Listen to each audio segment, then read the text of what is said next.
Boa noite, pessoal. Essa é a nossa apresentação para a matéria de Seminários Integrados em Arquitetura e Urbanismo, na qual trataremos um pouco mais sobre Jane Jacobs. Jane Jacobs foi uma jornalista, escritora, ativista e urbanista teórica norte-americana, que morou grande parte da sua vida na cidade de Nova York, mais especificamente no bairro de Greenwich Village.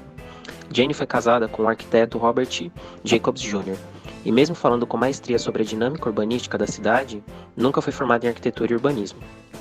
Jane Jacobs foi a autora da obra mais célebre do urbanismo, Morte e Vida das Grandes Cidades, que retrata todo um momento vivido dentro dos centros urbanos e as possíveis soluções para eles.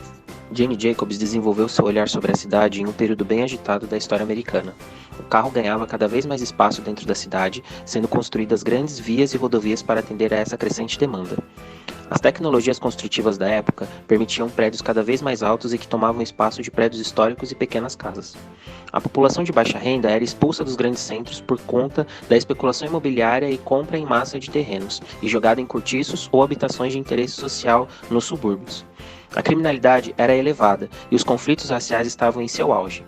Nesse contexto, surge Robert Moses, um engenheiro que tinha a ideia de tirar o câncer da cidade de Nova York e reconstruí-la do zero, demolindo prédios, projetando rodovias imensas que desconsideravam qualquer ordem social e criando uma cidade inabitável. Na história da arquitetura, estamos em pleno modernismo, que defendia tudo aquilo que Robert Moses estava fazendo em Nova York, rejeição a estilos históricos e, por consequência, a destruição dos mesmos. Uma arquitetura limpa, econômica e útil, pouco se importava a forma. A ideia de habitação na época era a máquina de morar, ou seja, a habitação é uma máquina para que uma pessoa habite, e sua função deve ser unicamente essa, sem pensar em qualquer particularidade de cada habitante. Nesse período, o pensamento quanto às cidades era o de uma cidade totalmente setorizada, um uso específico para cada parcela do solo. Um uso não se mistura com o outro. Ruas racionais, quadras que pouco pensavam no pedestre e a ideia de prédios habitacionais longos, com espaços públicos no meio. Em meio a todo esse caos de destruir e recomeçar do zero, a cidade era vista como uma simples máquina, e as pessoas totalmente ignoradas pelo planejamento urbano, surge Jane Jacobs, com suas ideias e seu livro Morte e Vida de Grandes Cidades, que abriu os olhos da população para todos os problemas urbanos que as mudanças impostas por Robert Moses causavam, e um novo modelo de planejamento urbano. As suas ideias eram: cidade como um organismo vivo, que era regida pelas interações entre as pessoas, prédios, ruas e vizinhanças. As cidades dependem da diversidade de usos, para que as interações sociais aconteçam. Uso misto. As pessoas que vivem no local ou fazem uso do mesmo devem participar do processo de urbanização, levando em conta a experiência e relações locais. As pessoas como os olhos das ruas, ou seja, as pessoas devem observar e participar do que acontece na rua. Fachadas ativas, de forma a trazer segurança ao pedestre. Ruas que priorizem o pedestre e não o automóvel. Distinção clara entre espaço público e privado. Construções novas e antigas devem coexistir. Valorização da escala humana. Diversidade de faixas de renda dentro de um único bairro. Nessas ilustrações, entendemos praticamente tudo o que Jane prega. Prédios diversos em uma mesma rua, fachadas que olham para as vias. Os pedestres devem ser os priorizados nas ruas, seja em questão de deslocamento ou de visualidade, e os espaços públicos e privados devem ser muito bem delimitados. Agora vamos conceituar quais foram os pontos observados por Jane que necessitavam ser revistos. Instalações monótonas de uso primário, ou seja, os prédios que estavam sendo incorporados possuíam apenas um uso, e isso se repetia por uma grande área. Quando temos essa situação, o fluxo de pessoas em um determinado horário do dia tende a ficar comprometido, o que não ajuda a criar olhos nas ruas. Blocos longos que causam sensação de isolamento. Ao implantarmos blocos muito longos, acabamos criando barreiras visuais para as pessoas que estão passando entre esses locais e nas ruas adjacentes, criando a insegurança e a falta das interações sociais. Falta de diversidade entre o novo e o antigo e a falta de preservação do antigo. Quando deixamos uma região só com prédios antigos ou simplesmente retiramos todos os antigos e colocamos novos no lugar, estamos retirando história e relações que antes aconteciam naqueles locais. Espaços públicos mal distribuídos e dimensionados resultam em dispersão. Quando colocamos um espaço público grande demais ou pequeno demais no contexto de um bairro, isso pode gerar tanto uma dispersão das pessoas nesse espaço, pois nem sempre há uma boa ideia de escala humana, ou fazer com que esses espaços simplesmente sumam entre os prédios e passem despercebidos. E como as ideias de Jane Jacobs funcionavam na prática? Mistura de usos primários dentro do bairro. Os bairros, para não ficarem sem circulação de pessoas, deveriam ter usos mistos, que permitiriam que todos os horários do dia passassem uma melhor segurança para o pedestre que está na rua. Blocos urbanos menores, de forma a possibilitar caminhos ao pedestre e promover a interação. Quando o pedestre não tem visão bloqueada por um grande percurso e as ruas têm mais fluidez, a caminhada fica menos pesada e com uma melhor sensação de que pessoas estão olhando você.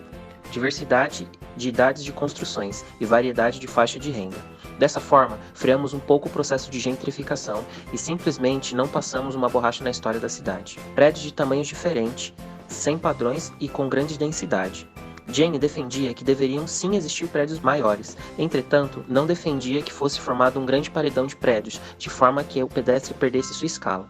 Para ela, deveria existir uma mistura de gabarito nas quadras, de forma a não sufocar quem estava na via pública.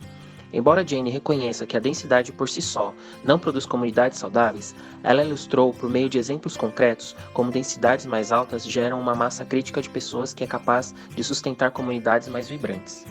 Para Jane, então, essas situações deveriam estar inseridas no contexto da cidade. Jane, em suma, gostaria que tivéssemos mais situações próximas a dessas imagens que estamos vendo. Uma rua mais viva e vibrante. Pontos positivos das ideias de Jane. Trazer a população que participa ativamente da dinâmica do local traz uma melhor visão do que realmente precisa mudar, como mudar e o que deve permanecer em um planejamento urbano, sem desconstruir relações e pontos que norteiem todos os que moram ali.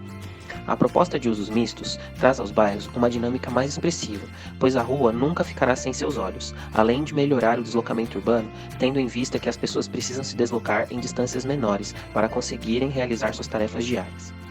As fachadas ativas trazem vida para a rua, trazendo relações e segurança. Devem sim ser implantadas no contexto da cidade atual, para a melhora de toda essa questão de bairros que ficam totalmente vazios e sem dinamismo durante alguns horários do dia ou da noite. A priorização das vias para pedestres melhora o deslocamento dentro do bairro e restabelece relações entre o pedestre e a rua. Por isso, é necessário que se pense as calçadas, passeios públicos e até mesmo o dimensionamento de quadras, para promover uma melhora a quem anda no espaço. A ideia de coexistência de prédios antigos e novos é interessante por preservarem a história da cidade sem engessá-la. A diversidade de faixas de renda dentro do bairro deve sim ser explorada por evitar a gentrificação, ou seja, expulsar uma população de um local por conta de alta nos valores dos imóveis e custo de vida. Ideia de diversidade de tamanhos e formas de prédios como forma de preservar a escala humana e não formar paredões visuais. Pontos negativos das ideias de Jane. Atualmente, com o fluxo intenso de carros dentro da cidade, é preciso pensar a hierarquia de vias, que Jane não colocou em questão. A divisão severa entre espaços públicos e privados pode gerar o engessamento de caminhos, que tornariam a caminhada do pedestre mais simples. Por exemplo, para chegar de um ponto a outro de uma quadra, é necessário contornar toda a borda dos prédios. Se houvessem passagens públicas no meio dessas quadras, o pedestre conseguiria caminhar por uma distância menor até chegar em seu ponto de destino. Jane Jacobs foi a precursora do pensar a cidade do ponto de vista do ser humano. Através dos seus pensamentos e provocações, passa-se a pensar a cidade como algo para as pessoas utilizarem, e não mais o lugar dos grandes prédios e superquadras com uso do solo definido pelo poder público e de ruas feitas exclusivamente para os automóveis. Podemos atribuir a Jane Jacobs um dos principais ideais de planejamento urbano que vemos hoje, tais como pensar num uso mais diversificado do solo, um zoneamento mais misto, pensar nas vias não somente para a utilização dos automóveis, mas também para as pessoas circularem e utilizarem de maneira mais ativa e com maior acessibilidade aos espaços da cidade. Fachadas ativas com passeios públicos maiores para melhorar a interação das pessoas e também a questão do gabarito de alturas para as edificações. Todos esses pontos podemos ver em planos diretores de grandes cidades, como por exemplo em São Paulo. Podemos dizer também que, de forma indireta, os pensamentos de Jane Jacobs deram margem para o que temos hoje das leis de regularização fundiária, visto que demolir para reconstruir deixou de ser o padrão desde a publicação do seu livro, e fez com que os urbanistas pensassem num construir mais sustentável e inteligente, trazendo novos usos ao dito velho e dando valor aos prédios históricos. Agora, planejar a cidade não mais se limita a considerar as ações das pessoas de maneira pré-determinada e fazer com que elas se adaptem aos grandes edifícios e vias para automóveis, mas sim pensando nos diferentes indivíduos que habitam a cidade e nos diversos usos que essas pessoas farão dos espaços, além de tornar a comunidade local mais participativa dos planos para a cidade juntamente com o poder público. Outro ponto que podemos atribuir aos pensamentos de Jane Jacobs é a questão da gentrificação. Ainda que ela não utilize esse termo, vemos que ela trouxe esse ponto para a discussão. Previu que as áreas consideradas subutilizadas recebem incentivos do poder público e privado mudam completamente após serem revitalizadas. Começam a ter um novo valor não somente no que tange à especulação imobiliária, mas também na utilização dessas áreas pelas pessoas. E aqui terminamos nossa apresentação. Obrigado a todos pela atenção.